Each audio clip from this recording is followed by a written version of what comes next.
flag bearer. Thank you. Round of applause. Where does that rank in your career highlights? I remember walking out in 2008 in the opening ceremony behind Mark Foster, who was our flag bearer then, and to think now, flash forward 5 Olympics, and to be named as flag bearer, it was a huge honour, and of course the only answer was yes, so it's very exciting. You got your gold medal last time out, so does that mean the pressures are a little bit different going into this competition?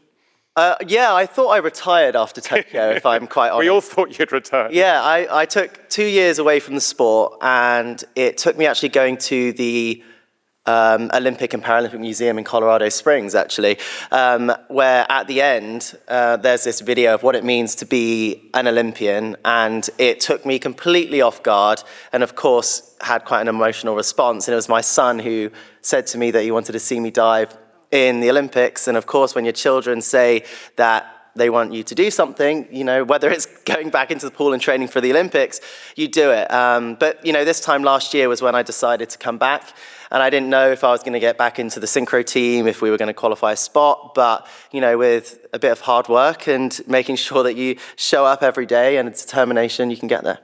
Thank you very much. Thank you. Yeah, I think firstly, Tokyo, given the circumstances, did an absolutely incredible job with the Olympic Games. The village was fantastic, the food was great, everything ran to time, and all of the volunteers were so incredibly friendly and respectful. I also think that, you know, it's very much the spirit of the Olympic Games to, against all odds, be able to come together and compete and be able to show our best, to be able to, against all odds, a year later, to embrace changes, embrace the things that you can't control, and to just show your best performance when you don't quite know when that was going to happen, especially when it was announced that it was going to be delayed and we didn't know exactly when it was going to be. I think that was a struggle for lots of athletes. Some that might have been on the team already then had to go through retrials, which I think was quite stressful for lots of athletes. But I do think it changes the perspective on so many things. For me, going into these games, having won a gold medal in Tokyo, to now come here, for me, being able to compete in front of a crowd again is something that is very exciting, and I think, you know, everyone will be able to agree with that. I do think it gave a little bit more of about the performance side of things in Tokyo, because there wasn't that razzmatazz, if you like. There was none of that excitement outside of the pool, which made it very focused, but also made it very intense.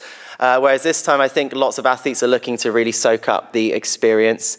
But for me, you know, going into this in terms of expectations, I just want to be able to go out and show my best that I can. And my biggest achievement is to be able to, you know, dive in front of my husband and my 2 little kids, so which I'm really excited about. Yeah, I mean, the Chinese diving team is the strongest diving nation, you know, unquestionably. They, on paper, you would probably consider them to win every single event, but it's the Olympic Games. And I know that every single one of the Chinese divers knows that it's their competition to lose, which brings a lot of pressure, a lot of expectation, and I think you go into a competition with a different mindset if you know that you could and should win. So I think the rest of the world is very much on China's heels to be ready to challenge them. And I think in certain events, they are more beatable than others. You know, the women are absolutely incredible, and I can't imagine that they will let go of any medals. But in the men's diving, I think it is possible to try and, you know, make it so that they don't get an 8 gold medal sweep. And I think that's an achievement for the rest of the world if anyone is able to break the 8 gold medals. So last time there was, you know, we took away one of their gold medals in the 10-meter synchro. The time before that in Rio, GB also took it away in the men's 3-meter synchro, and then in the same for the men's 3-meter and 10-meter in London. So it's possible. It's always going to be tough, but diving is such an on-the-day sport. And in the synchro events, they're straight finals. So on Monday, it comes down to 6 dives. Who can do the best 6 dives? And within 45 minutes, we'll find out. So it's, you know, it's quite intense.